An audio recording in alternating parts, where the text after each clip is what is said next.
Hey mate, how are you today? Rodolfo aqui e hoje a gente vai falar sobre o Magic Less. O Magic Less que é um sufixo, less é um sufixo, mas ele pode ser também um adjetivo, né? Less significa menos e quando eu acrescento ele em forma de sufixo, normalmente ele vai vir junto de um substantivo, né? Por exemplo, eu posso pensar em vários substantivos. Eu vou dar alguns exemplos aqui e vai facilitar para você a compreensão. Não se esqueça que um substantivo é alguma coisa que a gente pode falar sobre, que a gente pode tocar, né? E o que eu vou trazer aqui para vocês hoje é o acréscimo do less, né? Desse sufixo. Ali, como ele é um sufixo, ele vai lá no final do substantivo e vai dar o sentido oposto dessa palavra. Então eu vou trazer aqui uns 3, 4 ou 5 substantivos e a gente vai acrescentar o less para entender melhor. Então, por exemplo, eu tenho home. Home significa casa ou lar, né? Eu tenho end. End significa fim, final. Eu tenho care. Care significa cuidado, ok? E deixa eu pensar, eu tenho também pain. Pain é um substantivo interessante para o acréscimo do less. O pain significa dor, alright? Então, esses 4 são bem interessantes.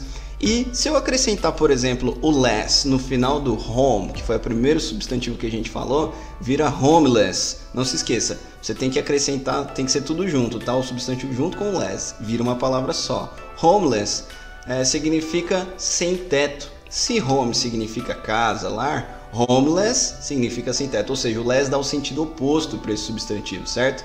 Então, por exemplo, end, que foi um outro substantivo que a gente falou. End significa fim. Endless, o que significa? Bom, você já deve estar sabendo aí, né? Endless significa sem fim ou infinito, alright? Care que significa cuidado. Se a gente falar careless, vira descuidado, mas é adjetivo, tá? Por exemplo, Rodolfo é uma pessoa descuidada. Rodolfo is a careless person. Então tá qualificando, tá me qualificando o Rodolfo no caso, ok? Nós falamos também sobre pain, que significa dor. E se eu falar painless, ou seja, indolor, algo que não causa dor. Não se esqueça, quando eu acrescento o less no final desses substantivos, ele se transforma em adjetivo, ok? Não se esqueça que o substantivo é alguma coisa que a gente fala sobre ou toca e o adjetivo é alguma coisa que qualifica algo ou alguém, ok?